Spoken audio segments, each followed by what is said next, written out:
Ladies and gentlemen, and welcome back to my reading journey. Hope we're all doing absolutely fine, and we're gonna continue with the third part of A Ruler of Man. So let's do this.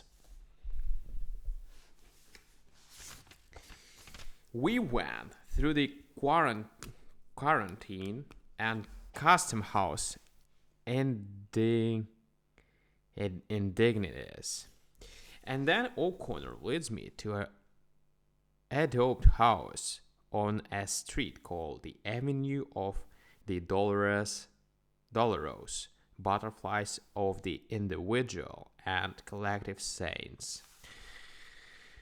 10 feet wide it was and knee deep in alfalfa and cigar. Alfalfa, what is this? And cigar stumps.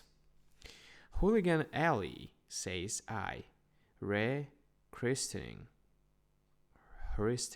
it. 'Twill be our headquarters, said O'Connor. My agent here, Don Fernando Pacheco, secured it for us. So in that house, O'Connor and me established the Revolutionary Center. In the front room, we had ostensible things such as fruit, a guitar, and a table with a conch shell on it. In the back room, O'Connor had his desk and a large looking glass and his sword hid in a roll of straw matting. We slept on hammocks that we hung to hooks in the wall and took our meals at a hotel in Ingles. A beanery ran on the American plan by a German proprietor with Chinese cooking served a la Kansas City lunch counter. It seemed that O'Connor really did have some sort of system planned out beforehand. He wrote plenty of letters, and every day or two some native gents would stroll round to headquarters and be shut up in the back room for half an hour with O'Connor and the interpreter. I noticed that when they went in,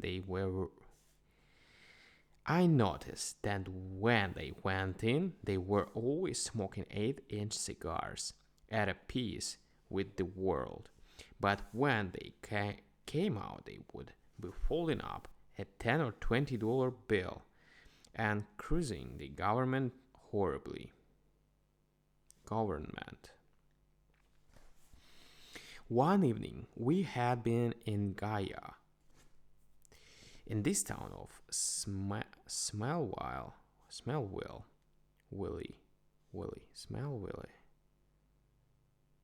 by the sea, about a month, and me and O'Connor were sitting outside the door helping old Tempus Fugit with rum and ice and limes. I says to him, if you'll excuse me, a patriot that don't exactly know what his patronizing for the question, what is your scheme for subjugating this country? Do you intend to plunge it into bloodshed?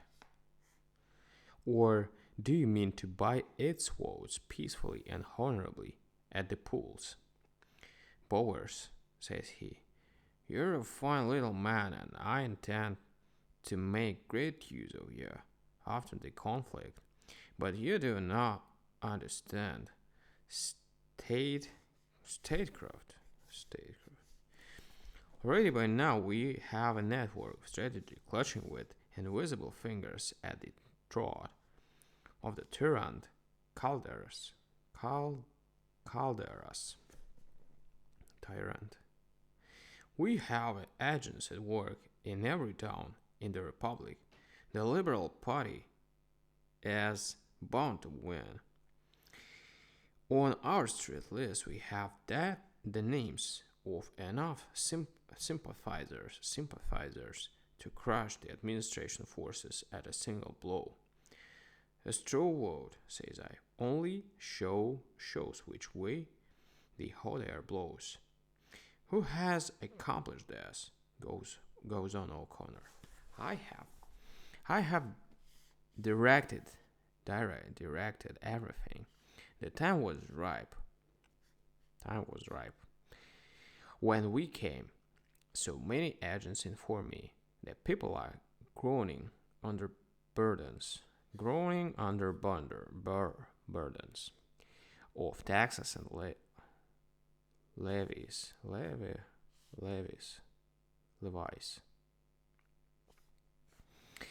Who will be their natural leader when they rise? Could it be anyone but myself? It was only yesterday that Daldas, our representative in the province of Durhasnas, tells me that the people in secret already called me El Labrador, which is the Spanish manner of saying the liberator.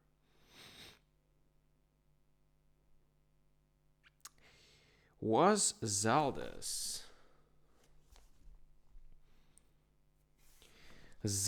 that maroon-colored old Aztec, with a paper collar on and unbleached domestic shoes? I asked.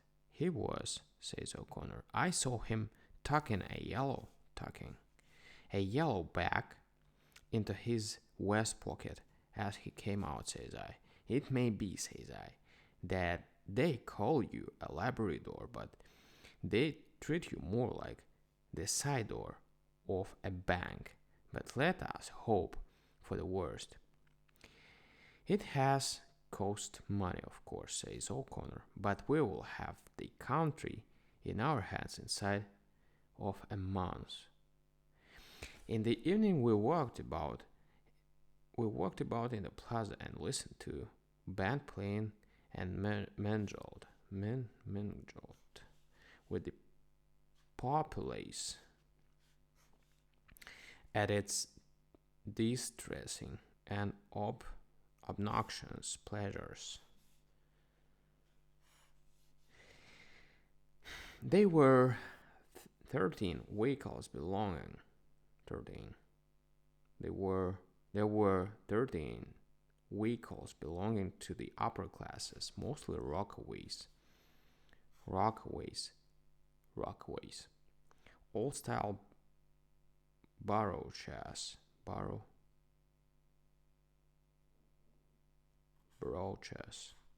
such as Mayorites, and at the unveiling of the new poorhouse at Milledgeville, Alabama. Round and round the desiccated fountain in the middle of the plaza they drove and lifted their high silk hats to their friends. The common people walk around in the barefooted bunches, puffing stoges that a Pittsburgh millionaire wouldn't have chewed for a dry smoke on Ladies' Day and at his club. The grandest figure in the whole turnout was Barney O'Connor. The whole turnout was Barney O'Connor, 6 foot 2.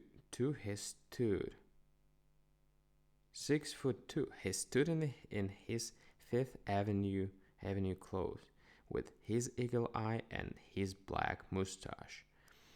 That tickled his ears. He was he was a born dictator and Tsar, and hero and harrier of the human race. It looked to me that all eyes were turned upon O'Connor, and that every woman there loved him, and every man feared him. Once or twice I looked at him and thought of funny, funnier things that had happened than his winning out in this game, and I began to feel like a Hidalgo, the officio de craft of the South America myself. And then I would come down again to solid bottom and let my imagination glide, as usual, upon the 21 American dollars due me on Saturday night. Alright, guys. It was the third part. And we're gonna continue tomorrow. Thank you for joining me today. See you tomorrow. Bye.